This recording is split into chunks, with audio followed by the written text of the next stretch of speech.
Today, the goal of our panel is global youth networks. And so during this discussion, we have a few amazing speakers, and we're going to discuss about some actions and strategies about how YLN, which is the Youth Leadership Network and World Academy of Arts and Sciences, can work together with all your organizations to take the next steps in uniting all these global fronts.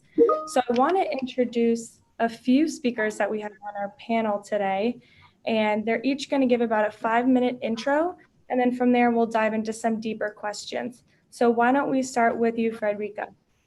Oh, hi everybody, and thank you, Jodi. I'm delighted to be here today and have the opportunity to participate in this important event and discuss the strategies that we should implement in order to build this global alliance. Before starting, I would like to briefly introduce myself. My name is Federica, and I am partner of Youth Leadership Network. And recently I became Junior Fellow of the World Academy of Arts and Science.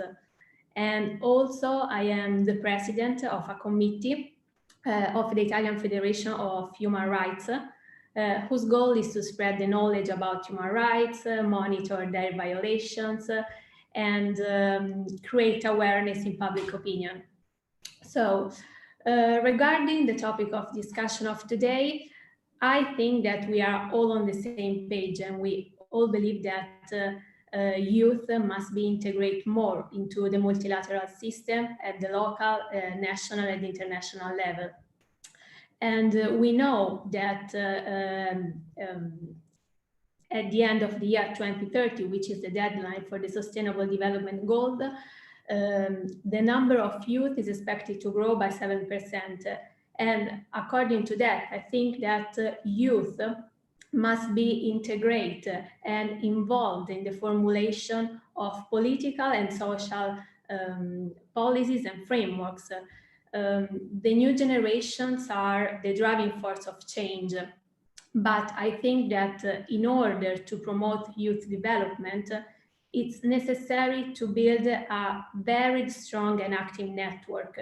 And from my point of view, networking mustn't take place randomly, but according to specific strategies that I would like to suggest. First of all, I think we need to focus on the right people. And with the right people, I mean the people who believe in the same values and in the same objectives, because I think that networking is not just simply connecting people, but it's something more, because it's connecting people, people with ideas, and people with opportunities. Secondly, in order to build a powerful network, I think that youth organizations must be able to clearly communicate three things: who they are, what they are doing, and what they want to achieve. Because if you think all organizations know each other and are composed of people, young people who are like-minded and are driven by the same ambitions, I think it's easier to promote their dialogue and so understand the bigger pictures of the challenges that we are called on to face. Thirdly, with the aim of encouraging dialogue, commitment, and create this global alliance, I think that we should maximize the use of platforms and IT tools that have been implemented in the modern world, especially after the spread of the pandemic.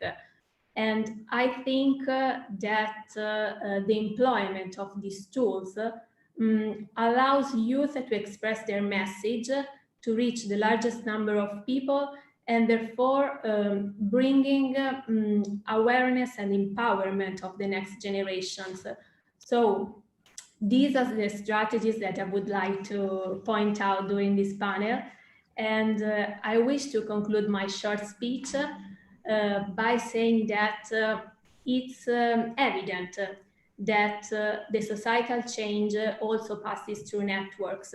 And when networks mature into an effective community where all people, where all its participants think and act collectively, I think that we can achieve important and powerful results. So this is my message. And as I mentioned to you, Jodi, I'm not be able to stay for the rest of the session, unfortunately, due to a working commitment. But I promise that I will be with you in spirit, and I really hope to see you soon in the next event. Yeah. Great. Thanks so much, Federica. If you want to post your information in the chat, that would be great. That way people can follow up with you after. Perfect. Thank you. Thank you, everybody. Thank you again. Great. Thank you. We're going to continue, and Federica made some really great points about how the youth population is growing by 7% and how we have to get more specific with networking in order to create this global alliance. So I'd like to turn it over to Dina, who's a fellow team member of mine for the YLN Youth Leadership Network, and just hear a brief introduction about yourself. Again, introduction, 5 minutes, just a little bit about your organization, and then in the second half, we'll dive into the deeper questions and strategies. So Dina, please take it away. Thank you, Jodi, and thank you everybody for being here today and for us to discussing this important issue. I'm Dina DRAGIJA. I'm from Croatia. I'm one of the founders of Youth Leadership Network, also Junior Fellow of World Academy. I have a background in international relations and diplomacy and in anthropology. And YLN serves as a bridge between young people and decision makers. Today, I'm speaking on behalf of YLN. And I will extend the idea about the digital platform that Jodi already mentioned at the GL21 conference.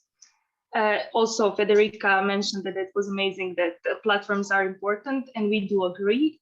We as YLN think that about if we want to create a global alliance, we think that nowadays transparent and quick communication through online platform is one of the necessary ways of networking, especially in these uncertain times of pandemic that prevents us from face-to-face interactions. And that is why we decided to provide a concrete solution by presenting our application and a platform that is designed to create a global alliance among civil society and decision makers, and also to connect youth worldwide in a short time. So our main idea is to enhance the voice and power of youth and civil society in global and national decision-making through quick and transparent online networking and sharing ideas. Is creating a social network app based on audio chat and forum chat that gives equal voice to all and connects people from same and different fields in forging a global alliance of united projects and ideas, one that is similar to a clubhouse. But we decided to go even further and to develop a platform where online discussions among civil society and decision makers is a main focus. And it is important to emphasize how this is not a platform designed for random comments or random discussions or spreading one's ideologies, but one for transparent communication on logical solutions. And therefore, even if this application will be open for everyone, a person joining has to register with providing a valid ID and accepting the terms of use. And by accepting the terms of use, person accepts to share evidence-based data, avoids discriminatory speech and personal ideology, and agreeing in recognizing herself in values such as unity in diversity and mutual respect. Each person that registers will have a verified profile with name, surname, date, and place of birth, area of interest, biography, and private chat would also be possible, similarly to LinkedIn page. The application will have a world map, and by clicking to a specific country or a state, you can start or participate in a discussion about that particular place. For example, Croatia was hit by a devastating earthquake recently, and people would be able to click on Croatia and to discuss that topic into details. Or you can just search for a place or a topic in searching options, similarly to Google search.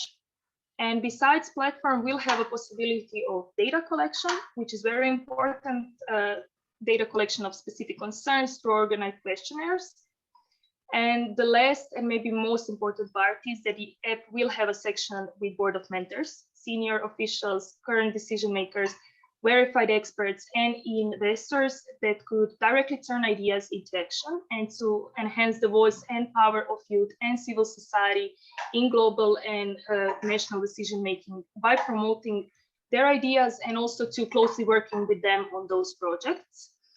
And to sum up, I would like to say that WAAS believes that well-organized online networking will secure global alliance, will promote unity and diversity, and will present how thinking independently together is possible. We believe that this is a platform which is very important because decision-making processes are usually exclusive, and we think that this application is able to secure more inclusive, global, and united leadership. We already spoke to agencies that could realize our idea, but we would love to continue our work together with the United Nations and World Academy. And when we speak about World Academy and how World Academy could help, we believe that through mentorship programs that young leaders mentioned yesterday, and by assisting in helping networking with people that could help us developing and financing our application, and also by using and promoting that same application. And I hope soon we are all going to use this app and connect globally in just one click. Perfect. Thanks so much, Dina. Trying to learn a little bit more about our panelists before we dive deeper into the strategies and actions. So let's continue now with Vanessa from the POP movement. Thank you so much, Jodi. Hello, everyone. I am really happy about being part of this honorable panel representing the POP movement. And thank you so much to the World Academy of Art and Science and Youth Leadership Network for the opportunity to contribute to creating a strong global youth network. I am Vanessa Hernandez, POP Youth Mentor, and I have been working as a mentor in the POP movement since 2.5 years. I hold a bachelor's degree in chemistry, pharmacist, and biologist. One of my particular interests is climate change and the effects on global health. And I am currently based in Mexico, and I love to create opportunities for youth-led climate action projects. Well, I would like to share a little bit about the POP movement. And so POP stands for Protect Our Planet. POP is an organization that aims to empower the youth to have an active participation in addressing issues of climate change.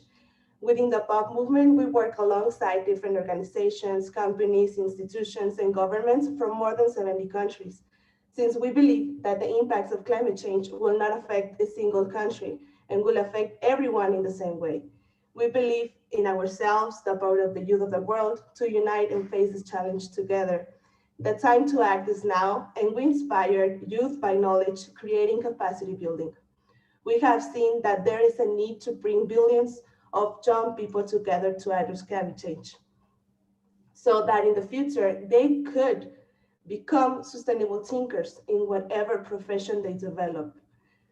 There is an immense need to link all the youth associations, organizations, and most importantly, each young individual. And we work to provide them a platform where they can share their action, their projects, and integrate activities, mobilize a collective efforts, share knowledge, and share what they are doing to address climate change. We provide a platform for young people, including minorities, indigenous, tribal communities, among others, to showcase and share their work on climate action, giving them the opportunity to look for investors or present it to governments and private relationships to take the project on a large scale. It is also sought that young people reflect and learn from other young people from different parts of the world, and to create a networking platform to continue with inspiration on protecting our planet. We connect young people with experts to create more opportunities for them. And we believe that to create a global network, we need sustainable partnership, practicing empathy, communication, love, respect, and transparency, empowering relationships, building capacities for equity and inclusion. And we look forward to work together with all of you. And we are really happy about being participating in this global panel and to start making this great collaboration between young organizations. Thank you so much, Jodi. Thanks for sharing that, Vanessa. And so we're going to continue as well. And our next speaker is he's a founder and executive director of Emancipate Indonesia, and that is Margianta. Floor is yours. Thank you, Jodi. Hello, everyone. My name is Gian, and I'm the founder and executive director of Emancipate Indonesia. We are a nonprofit organization that was established in 2017 that focuses on modern slavery issues. So we focus on child labor issues. We focus also on the the welfare of the young workers, the working class of young people, and of course, forced marriages and forced sexual exploitations as well, and encouraging ethical consumption for people to be more aware about the product that they're buying and the effects to these people, and not only people, of course, but of course to our environment as well. Aside from Emancipate Indonesia, where I lead the organization to do research, advocacy, campaign, and trainings. I was also part of the youth advisory panel for UNFPA Indonesia. So we're basically advising the UNFPA Indonesia, United Nations Populations Fund, to actually engage with the government stakeholders from high-level meetings in order to make sustainable and meaningful youth engagement in policymaking, as particularly on sustainable development goals and what can we do about it as young people. And I was recently also have been the social media ambassador for Amnesty International Indonesia, promoting human rights and social justice as well. And also I'm the spokesperson and co-initiator of the youth movement for FCTC, Framework Convention on Tobacco Control. We're focusing on youth participation to tackle tobacco issues in Indonesia, especially in regards in the perspective of global health. So it's not only about changing people how to make them stop smoking, but also to demand accountability from the corporations, from the big tobacco corporations that are actually taking profits from this addiction of young people nowadays. So basically, in general, I think I'm a generalist in a way. I work in human rights issues, children rights issues. I was also a children facilitator since 2010 in the Ministry of Women Empowerment and Children Protection in Indonesia. I recently also worked with UNICEF as well for their global program on youth movement to tackle non-communicable diseases. But also I have passion in political economy. I used to work at Indonesia for Global Justice as well. It promotes a trade that is actually, against the free trade agreements. That actually, we think that free trade comes along with multilateralism, but sometimes they just drive our labor laws, environmental laws into like almost non-existent. So I was also advocating for that. Also with the labor movement, also with the health movement. So basically I'm a generalist. Just ask me whatever you like, maybe I can answer, but maybe that's me in a nutshell. I'm looking forward to engage more with all of you here. Thank you very much. Great, thank you for that. We're gonna continue on and we're gonna do an introduction by Olena. So please, the floor is yours. Thank you, Jodi. Hello, everyone. Hello from Ukraine, from Kyiv. And I'm really glad to be part of this panel today. I followed several of the panels before, and I know that youth participation issues, youth leadership, and youth inclusion topics have already been discussed. But I think that today we would like to focus more on the network of networks, yes, on this globalization. So first, several words about myself. I'm the director of the private Ukrainian foundation based in Kyiv, Ukraine, that provides non-formal education program for young people from 20 to 35 years. And our programs are mainly for those young activists who want to take active role and active part in the development of the country and in transforming it. Because as you know, Ukraine passes through the time of transformations as the rest of the world, but in our country it is more urgent, and different systems and different fields are being changed, from education to science to healthcare system, etc. So our foundation works with those young people who are really active and who take their responsibility on their own future and the future of their countries. The biggest program of the foundation is called Young Generation Will Change Ukraine. And as you see, the name is self-explicit. We give different instruments and possibilities for these young people, for the selected young people, to study how they can implement changes and how they can use the best European and world experience and bring it to Ukraine. So we act since 2010, and the visionary of our foundation was the past member of the World Academy of Art and Science, Dr. Bohdan Hawrylyshyn, who was also a member of the board of trustees and was one of those core people who helped think about the global future. So I'm really glad to be the associate member of the World Academy of Art and Science, and I'm also part of several other global networks, like I'm the member of the Kyiv Multinational Rotary Club. As you know, this is a huge global network, and that's why I have some ideas about the functioning of well-known and effective networks.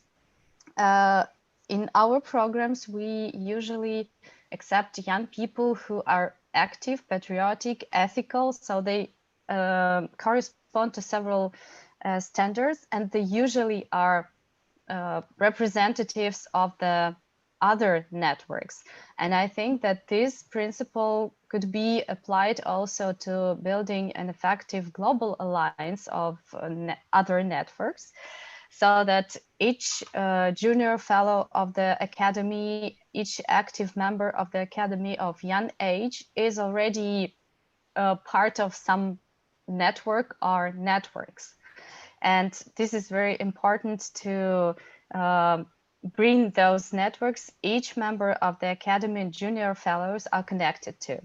And also to finish my short introduction, I would like to mention several instruments that are used in Ukraine to enforce youth participation, namely the youth delegates to the UN program. As you know, only 40 countries in the world out of around 200 present at the UN have their youth delegates. And this is a strong recommendation to start such a program in your country. I'm sure that you have your youth delegates, but there are still lots of countries that don't. And I'm happy to say that our foundation was one of those who helped launch and establish this program in Ukraine, together with the Ministry of Foreign Affairs, with the Ministry of Youth and Sports. And till now, the foundation coordinates this program and finances it. This is the practice of our country, and it is one of the best 8 that are in the guideline for the youth delegates in the world. So this is an important instrument to ensure youth delegation and to involve young people in the decision-making process on the global level. So for now, this is it. Of course, I have some thoughts about the billion of networks, and I think we will pass to this later. So thank you, everybody. Thank you. And we're going to move on to our final introduction, and that is Ivana. Hello, everyone. I hope you hear me well. My name is Ivana LAZAROVSKI, and I'm from Serbia. Since 2017, I've been a junior fellow of the World Academy of Arts and Sciences. By vocation, I'm a political scientist and specialize in the international security studies. Environmental security is my master degree. So I wanted to share thoughts with you on the connections, on the connecting of the youth leaders. So, as you all know, we live in the era when it has never been easier to connect, to share knowledge, ideas, perspectives. So it is not really about how can we connect youth leaders, but rather what are the bases of our interactive work and what are the values and principles connecting our future leaders. Therefore, in order to make a strong alliance of future leaders that will be able to guide us to the better future, we need to gather around very precise set of values and principles that each one of us will be ready to protect. So this set of values needs to be communicated among the prestigious alumni networks and the youth movements. And that is actually, as you all know, alumni networks of the prestigious universities are one of the strongest youth leadership networks. So it is really about how are we going to advocate for the strong values that we are going to build, and that will actually work as a glue for all the youth leaders willing to make changes in the future. So today I would like to discuss a couple of values that I think are the essential to build up a mission that will lead us towards world in common and common goals. So that's it. And let me know when I can, if I can tell them now, or should wait a little bit more when we start the discussion. Great. I think that's actually a great place to start. And so now that all the audience members and the panelists have gotten to know each other a little better, I don't know about everyone else, but I'm so blown away to be even sitting with all of you and hearing each of your different introductions from all over the world. You can tell everyone is involved in so many different groups, and we're all sitting here today for a reason. So let's hopefully turn this conversation now into more action steps. And as Dina mentioned, we're both a part of the Youth Leadership Network. And so our main goal with World Academy of Arts and Sciences is to have these conversations that hopefully assist you guys to our best of our ability to create these global alliances. So I really would love to kind of ask each of the panelists certain questions based on their introductions and their backgrounds. And please feel free to write again in the chat, and I will address these questions as well. So I think it is very important that Ivana just kind of brought us back to the basis here. And with so many different people around the world trying to connect and make glue for everyone with values and ethics and little things like this, I'd love to, start your next 5 minutes, Ivana, with what are your thoughts on how do you get people united under the same values when we all come from different cultures and different places in the world? Yeah. So first of all, leaders need to act in an ecologically conscious and responsible manner. And how do we pursue this principle? Simply by making a number one principle of the Youth Leadership Network that all the actions, projects, perspectives of the network are 100% aligned with the Paris Climate Agreement, for example. So there would be a checkup. If there is a proposal for action, it has to be 100% aligned with the Paris Climate Agreement. My second thought would be that all the perspectives of the youth movement are embodied within the Sustainable Development Goals program of the United Nations.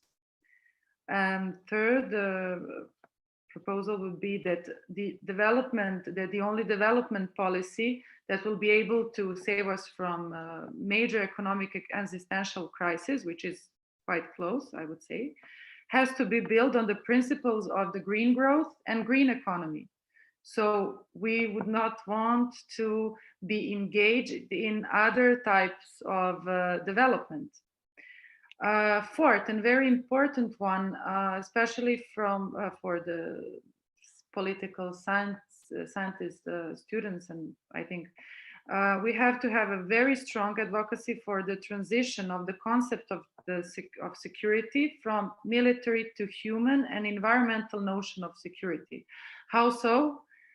Global pandemic crisis of coronavirus has proven that enormous confronted military capacities are no longer adequate protection nor solution to the challenges we are facing today. So this has to be very important part of our program. Fifth, we need to develop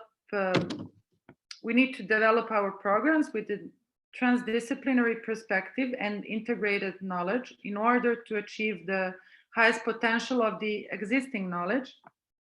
And last but not least, the paradigm of the future leaders needs to understand and highly respect existing diversities as one of our greatest potentials and values.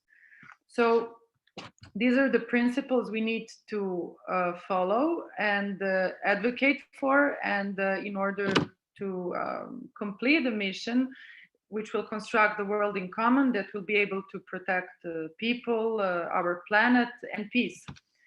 So, as you all know, as I said in the beginning, we can easily connect nowadays and from all around the world, but it is really about the values that will make us very strongly connected, and our alliances need to be built on the values that I have just promoted. I'm sure there are much more of the points that we can discuss, but these are some of the thoughts that I think should be the principles of the Youth Leadership Network that can later go on while we make alliances with different networks, and that's it.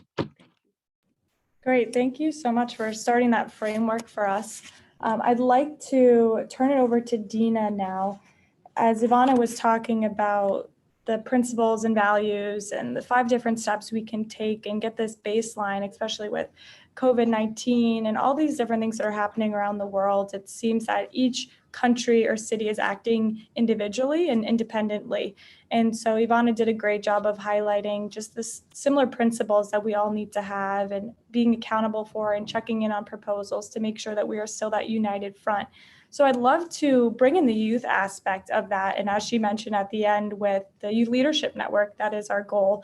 So I'd love for you to chime in on your thoughts and steps on how is this member sign up in the app and how does this all connect and how do we make sure that we stay consistent with these values and principles that Ivana just mentioned? I would just like to start with saying that UALN has only one race, and that is human race, and we respect everyone, and this platform is also open for everyone. And also what is very important that we will translate directly so that everyone who maybe doesn't know every language can also join, and we will have open discussion. So the same as YLN is opening our doors for everyone that wants to join, but I would like to also say, as Ivana pointed out, the mindset of the people, the values that we are living are important, and we have to just understand that we are all together in this world and that we have to fight together for a better tomorrow, even though we are separated by cultural backgrounds. And me as anthropologist, I would like to emphasize that all of us in YLN, we respect others, we respect other cultures, and we are showing mutual respect, and that will be shown in our platform also by just opening doors to everyone and being kind of here for those who would like to, for us to be their voices. Great, thank you for that answer. I'd like to bring it over back to Vanessa, and a lot of what you were saying in your introduction is how you present and how do you connect with government officials and actions and experts, and really taking the climate change movement that you guys are doing at the grassroots level, but bringing that to the higher leaders of your country, of your cities. So if you could just walk us through your process and how, you know, we can start to understand what's the best way to get to experts, government leaders, connecting people from grassroots all the way to the top, that would be great. And then I'd love if you could tie that back onto World Academy of Arts and Sciences and YLN with some recommendations about how we can move forward doing that same strategy.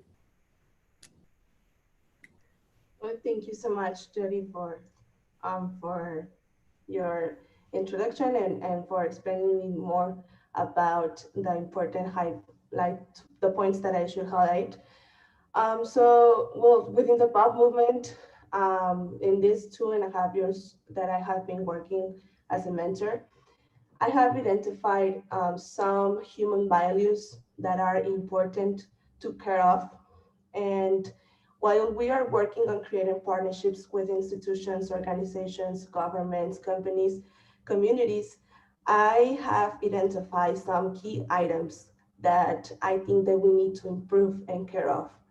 So I would like to share like these important items that could be taken into account to all the organizations and to the World Academy of Art and Science also. And I think that for the first item that I would like to highlight is a personal peace. I think that in order for us to start thinking in creating a global network, first we need to work to create peace in our surroundings. And we need to think, do you have peace with your family? Do you have peace with your neighbors, with your team members? We cannot think in changing the world and have peace without having peace ourselves. So something that has been a great success within the BOP movement, creating partnerships, is to treat us as a family. We take care of our co-workers and let's treat us as a family. I think that it's a great strategy that we are following. And the second item that I have identified is to actively listen to each other with empathy, respect, and love. We need to know how is the other feeling. During this pandemic and after it, mental health will feel crucial. And most of us have been facing some challenging issues that will affect us in our performance. So we need to take care of our partner, our coworker, friend. And sometimes people don't feel okay or they are facing a hard moment in their home. And as consequences, they could have negative behavior with you, with us. So don't take things personally. Do not make assumptions about others. And something that I have also learned within the BOP movement is that nothing is right, nothing is wrong. Something that is really important is to listen to everyone. Let them innovate and create things different of yours. Accept and respect their ideas, inspire them, and don't let your ego control you, and be open-minded. The third item that I would like to highlight is work with equity, inclusion to create sustainable partnerships. If we talk about generating a global network of young people, we also have to talk about including all sectors of society, because we all need everyone. We need to work in a transdisciplinary way, understanding different realities. We need to work alongside different cultures, respect their ideals, actively listen to their needs, and support each other to create a sustainable partnership. Most of the times we talk about that us, the youth, are the change makers in the future, but in order for us to create a real change and work to protect our planet, we need experts to share their knowledge with us.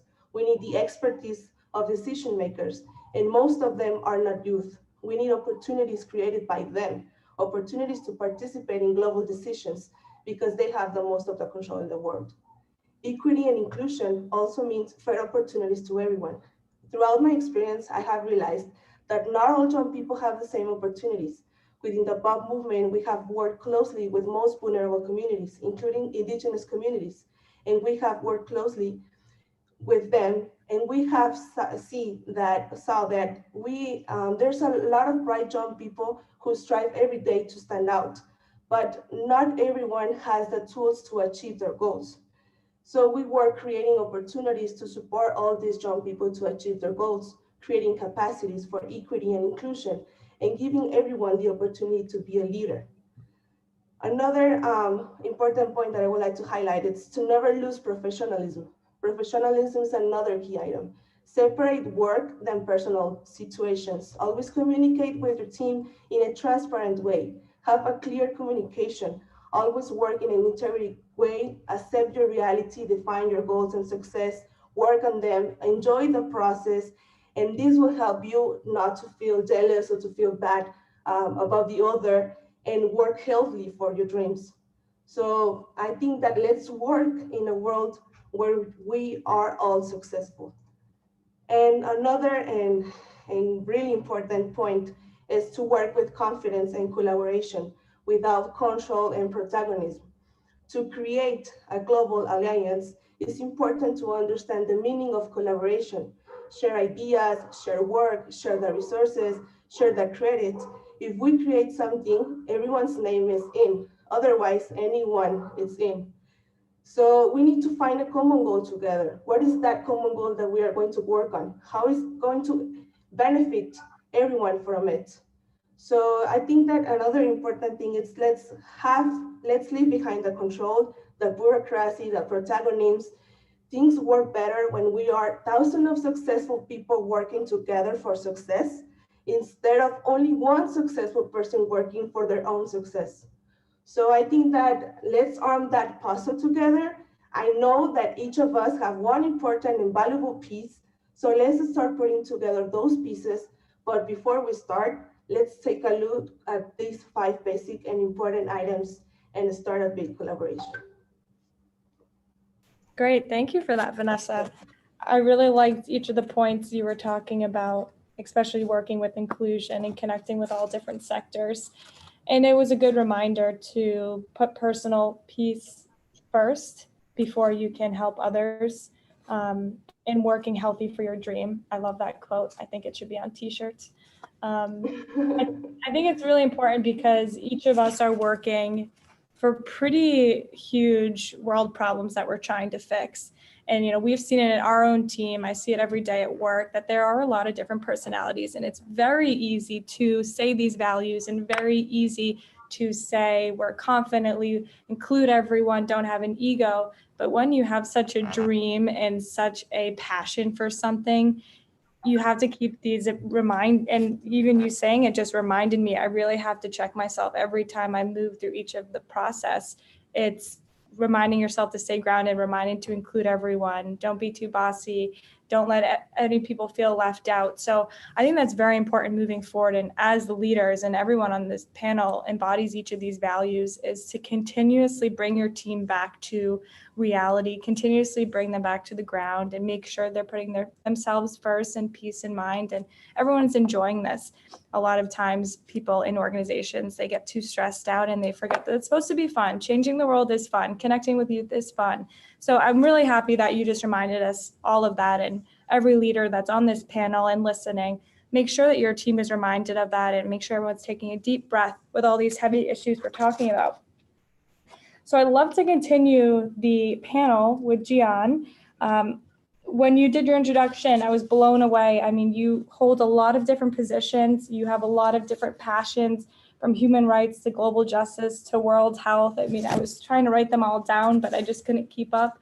And so I'm really curious, because I know a lot of people on the panel and a lot of listeners, they're also involved in a lot of different organizations. And naturally, as leaders, we have this type of personality where we want to put our hand in almost everything and change the world in some capacity in different levels and different organizations. So I'd really love to hear first your opinion on how do you balance this? How do you get others to share similar passions?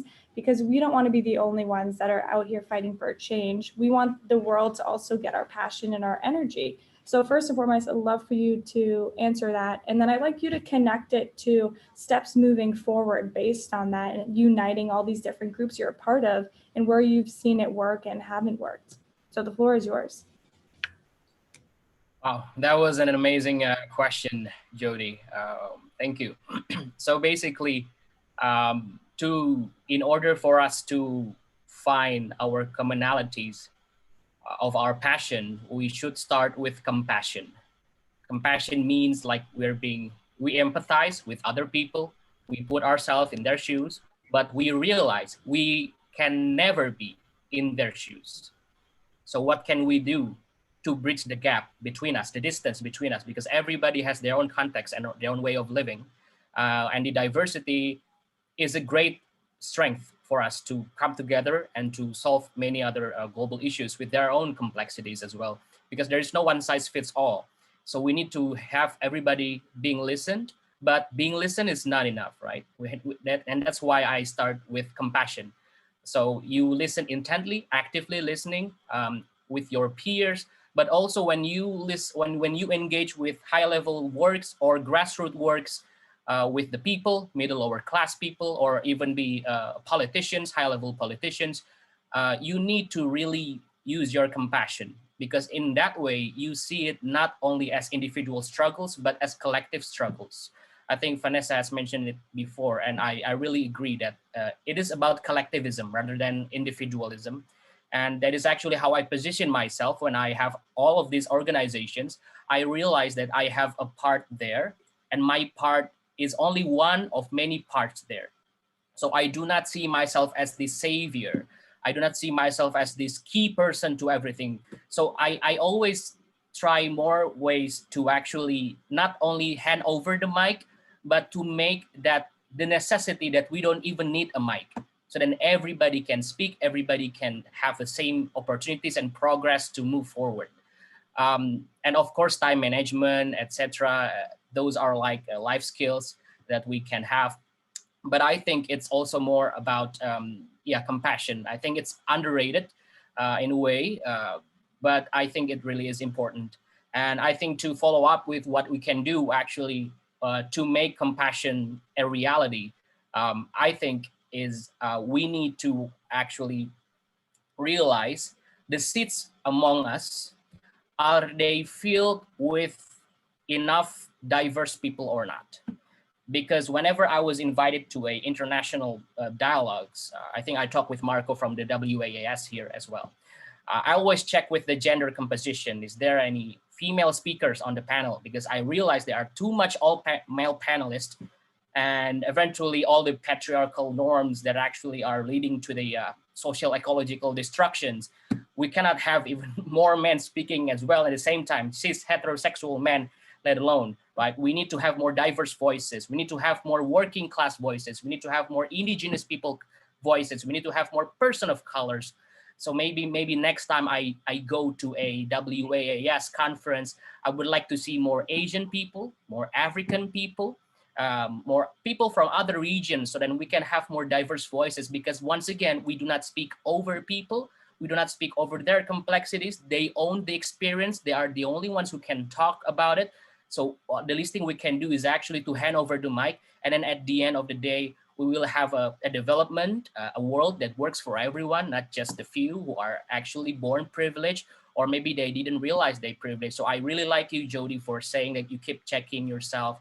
And that's very important as well. I'm really checking myself as well with my own privilege as a male, cis heterosexual male, even though I'm a POC, I'm an Asian, Southeast Asian person, but still in my own country, I'm privileged. So I always try to position myself. And then so I think my input would be to have more diversity to the network that we're going to build, so then we can capture more complexities to sense the boundaries within the systems, because we need systems change, but system doesn't change itself. The people change the systems, the structural change that we need.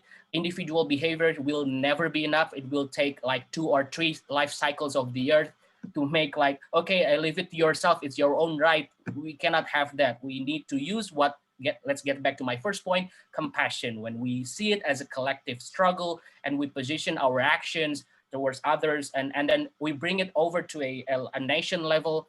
And then when nations act upon themselves under this pandemic, some nations have vaccines, some nations doesn't have vaccines. And what can we do to actually further push the multilateralism so that it becomes more collectivism, so that more nations have more compassion, not competition, as their own driving forces of change for actually a better world. So maybe that's my point for now. Thank you, Jodi. That's great to hear. A lot of great points that you mentioned, and a lot of one-liners from this panel. That's why you guys were selected. Obviously, you're great speakers, but I really liked what you said: more compassion, less competition. I think that was really great. And also when you mentioned knowing your part, we're all in all these different organizations, but truly knowing your part, not trying to do too much in each of the organizations and overstep people. That's really great. I love, transitioning now into Olena, where, she really talked about the youth generation, how that's going to change Ukraine, and how she is initiating and trying to select people to represent her country and all these different organizations. So I would really like to know, and this will help not only World Academy, but also Youth Leadership Network, how do you select, youth delegates, or how do you go through this process of seeing who would be the best fit to represent and who would be the best leader to then ignite fires under everyone else to get inspired to make a change? And then I guess, what would you recommend our 2 organizations and everyone else on the panel when you're going to recruit your team and also uplift all these organizations and trying to make a name truly for your country? And I believe that's, your main mission with Ukraine. Thank you, Jodi, and thank you to all of the speakers today. You touched upon different aspects of the question of how to build an effective network, what should be taken into account, what values, what principles, etc. And this was also in my notes for today, because to build an effective network and to build an effective program and also the youth delegates to the UN program, for example, yes, in particular, we would like to know what people we want to see, what organizations we want to choose, what principles and what values they have, and how we can measure their achievements and how we can see it, because this is the basic thing for building the effective program, an effective network, and so on. So concerning the World Leadership Program or the World Leadership Network, it is important for us to understand which types of the networks or organizations we would like to involve there. We would like to understand how we can see the improvement of the proactive position of these organizations. Yes, what core fields of activities do they have? For example, should they be active in science or education or environment, politics, diplomacy, culture, or we want to have all of them? So to start with, this is a very important step, basic step, and also these principles that give the fundamental thing for development further. And then what this network could also be helpful for these young people. It is compatible with any program that we implement for the young people. We propose them some opportunities for the development, which in turn changes the country, yes, because they develop, they acquire new knowledge, they are active, they do these changes on their level, local, national, international, and thus they help the country.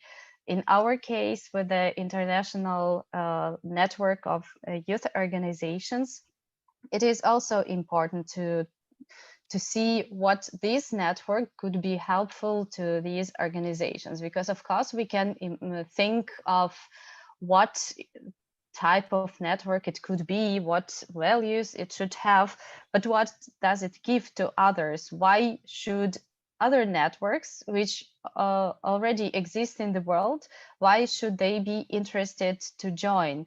And here I usually apply the combined approach, the business and scientific approach.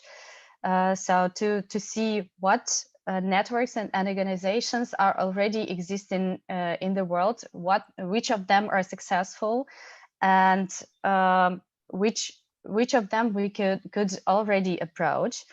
Of course, we should think about the project management approach to the building of this network and see what exact steps, what are the KPI for each step, what are the deadlines and timeline, etc. So to see it like something very concrete. And then building a global network does not sound anymore like eating an elephant as a whole, you know, but you can split it in some smaller parts, and doing step by step, we can reach bigger goals. I thank Dina for the presentation, in which she already mentioned several things, and application, which is already something useful for these networks or youth organizations that could join the global network. And here I also would like to propose that we need to think about the uniqueness of this network. What is the unique feature it gives? Why it is different from others?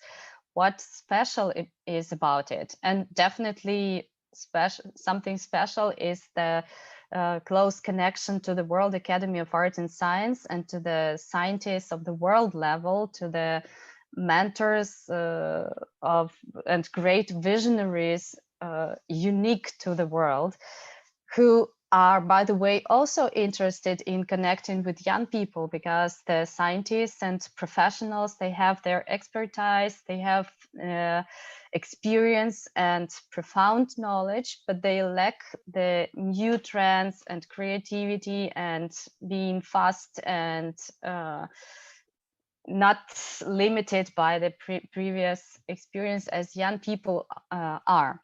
So this is a mutually beneficial connection.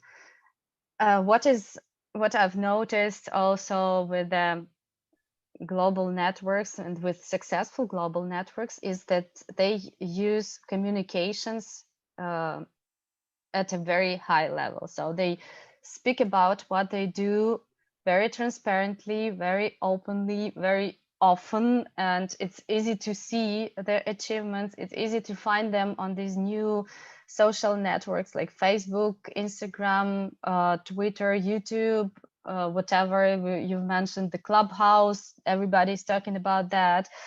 And it is important both for the World Academy of Arts and Science and for the youth network, youth global network. Sorry, I'm always imagining new names for this, but the sense is the same. Like, we should communicate and we should speak in the language clear and attractive to young people around the world. This is the key for the successful promotion, and people will be attracted only by this factor. So and also this builds trust to such an organization or network. When you see what this network does clearly every day, often, and it is valuable, then young people would like to join it.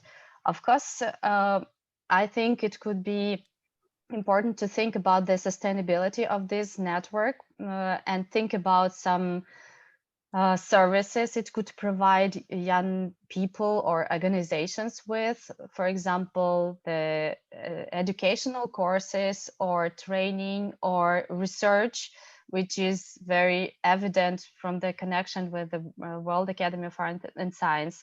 So just brainstorm more about this. I'm sure you did, but this should be something important. It's not possible to move any project if you do not have any resources and if you're not sure about the future of this project. And to, I don't know, maybe it is already existing, that a core team, a core group, both from the World Academy of Art and Science, older generation, more experienced generation, and younger ones should be connected. Those people who work on this project and they get funds for that. It could be a grant, or I don't know, it could be finances. So this is something important for such big projects and important projects as this one, because volunteering is fine, but you can not achieve many things by volunteering only. And yes,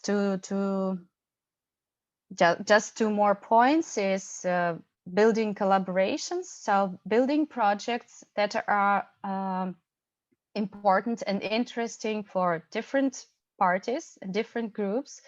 It could be a research knowledge project or idea from the youth group, and finances from some businesses or government or NGOs from around the world.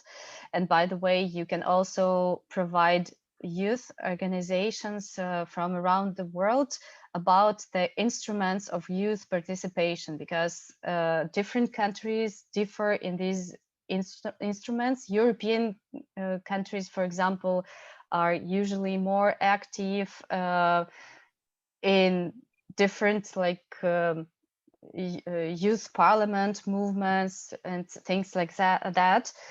But other countries in Africa or whatever we can take, they lack these possibilities. So just to study the market, to see and research, to provide a research on what is happening in what countries and what unique based on that research could be given to organizations that would like to be part of the network. And this would give them something valuable they can get from you, and they by participating in the network, they will benefit and the network will benefit from them. And of course, it's important always to involve outside consultants, advisors, facilitators, people from outside of the box to have also their expertise and a fresh view. So basically, that's what I wanted to say. And this is what we apply in Ukraine to building programs and to enrolling new people in our programs and building new ones. And this could be also applied to the global alliance. So like business plus scientific approach gives a very, very good result. And it is something very concrete. In our case, I think that it is really needed. And working with youth is important because, yes, they are like half of the population of the world is less than 25 years old. So just imagine this huge group. So these statistics makes me sure that it's important to develop youth. This is what we do in Ukraine. This is why we try all of our programs to come to the international level, because the world is global. It's very, very easy to connect, and there are all of the instruments that we can use. As Ivana said, that's not a question of how to connect globally. Yes, that's a question what for and who. So thank you for this discussion. I love to be here today. Great, thanks so much. I learned a lot while you were speaking. You had some clear action steps. I think it was very important to first and foremost start with building metrics for any team or organization. A lot of times in nonprofits or social movements, there's a lot of the empathetic and feel-good conversations and volunteer work, but if you don't put those deadlines or metrics, you can't really move the needle forward and get more people to join in a sustainable way. So I think that's a really great action item that we can take. I also do want to point out, you mentioned a few times, how do you find what's unique? And of course, there are many different networks around the world you can join. There's plenty of different organizations that we're all a part of, but what really will make everyone want to join the Youth Leadership Network? So I'd like to turn the conversation now. We have about 25 minutes. I would like 2 bullets from each speaker. So let's try to keep it under 2 minutes each, just about 2 specific recommendations that you see the Youth Leadership Network being that unique network that you would engage in, or something you'd like us to implement so we can help your organization. So I'd love to, I'll start with Vanessa. I'm looking at my screen here, so I'll go Vanessa, Gian, Ivana, and then Olena, if you'd like to touch again, but I know you had some fantastic bullet points already outlined. So, and then we'll end with Dina, and I know we got the video working now. So we'll see that, and then we'll open for Q&A to the audience. So again, just 2 points about what are 2 clear steps that YLN can help your organization or you'd like to see as we're moving forward in building this. So Vanessa, please. Thank you so much, Jodi. So 2 important points to know how you can help the organization. It's I think that something important is to mobilize right now social media. Right now that we are in quarantine, I know that everybody's talking about social media. So I think that something that will be really helpful is to, if we unite together and we create a social media campaign, it would be like an excellent push to start adding more people and start creating more organizations that also are working in the same goal. So I think that's one important point that we can start. We can start right now sharing our social media on the chat, everybody, and we can start being connected and create something else after this great panel that we are having. And another point that I think that would be really helpful that we can start creating something together, it would be that additional to the social media strategy, we can have a educational campaign. I think that right now education is we have a lot of lack of education in the world in so diversity subjects. Right now, on the health subject, we have a lot of people that they have lack of education, and also in climate change, that's the mainly subject that we work on. So I think that additional to this big social media campaign that we can work together on, we can create this education campaign inside the social media campaign.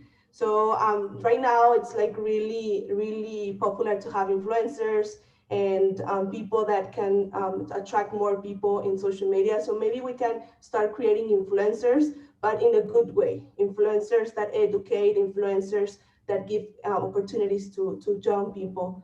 So I think that these are like the two main things. Perfect. Thanks so much, Jodi. Thanks so much for that. Gian, let's turn over to you. What are your 2 recommendations for WAAS and how we can help you? Yes, I think the first point would be resources. I think it's been mentioned before. Many young people actually have stages to perform in a way. They have channels, they have network, but they have lack of resources, serious lack of resources. And when they have resources, usually it's very donor driven in a way, very market-based solution that they are expecting. So eventually the young people have no control over the project they are proposing in the first place. It becomes a zombie. It become like just another job, you know. So basically there's no meaningful youth participation in that. So actually resources that is actually allows them also enough freedom to liberty to actually exercise their own solutions as well, according to their own complexities, and make it more localized. So resources and localized. And it brings me to my second point, which is representation, diverse representation, more you know, proactive approach to actually engage more young people in other regions, Africa, Asia, Eurasia, all of other regions, Pacific.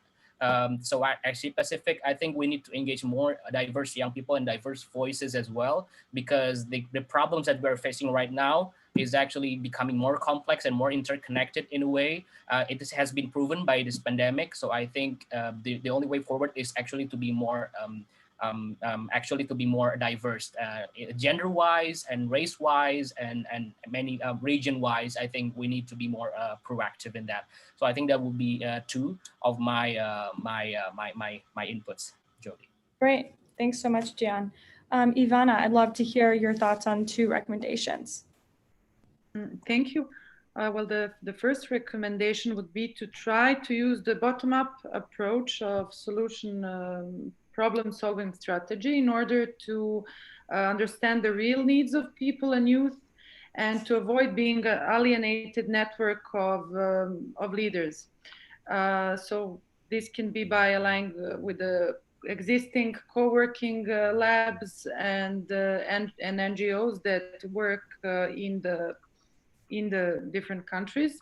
And my second advice would be, because I think also it is the 21st century approach towards NGOs and civil society engagement also. My second proposal would be to be very loud and clear about the principles of the Youth Leadership Network, and to have really on the front page of the Youth Leadership Network clear principles that everything we do, that we want to do, has to be 100% aligned with the Paris Climate Agreement, for example, and so on and so forth. So I also have proposed earlier, but it was not so successful, my proposal yet, but advocating for the change of the notion of security throughout the movement called Security for Me. For example, to change the idea for me, I don't feel safe if I have the, I don't know, great military potential of the country, but rather if I have the clean water to drink and so on and so forth. So these are just some of the thoughts to think about, and yeah, thank you. Great. Olena, do you have any additional points, 2 points you'd like to make? And then I'm going to let Dina introduce our video, and then we'll take open Q&A. Actually, I've mentioned everything at the beginning, and now everyone added to what is important. My steps are the same, like identify first the needs of these youth organizations and youth leaders. What are their pains? what they want to solve, and then form the portfolio of our proposal. So the notion of our uniqueness, the notion of what they get from this cooperation and from this network, and what they can give to it. That's it. And I just laughed when Vanessa said about the influencers. I remembered about my flu and was coughing all of the time, but it's great to have this opportunity of being online and so connected from different countries from around the world. Whenever you are, in whatever state you are, it's great. So we are already a global network. So this network is already global if it has such people as they are in this panel. Great. Thank you. Dina, would you like to say a few words before the support team from WAAS will share our video? I'd like to say that our platform is envisioned as a place where we will connect together and where we will unite to transform current leadership and transform it into the united leadership, more exclusive leadership. And now you will see from the video, because as I said, discussions will be open, will be reliable, and directly connected with decision makers. That's how we envision it. So I think it will be, it will cover everything that you pointed out. And also, Vanessa, I agree with your social media campaign. We can speak about it and also promote this platform, because this is not violent platform. It's the worldwide platform. It's platform for all of us. Okay. All right. Now, can I please ask admins to share a video?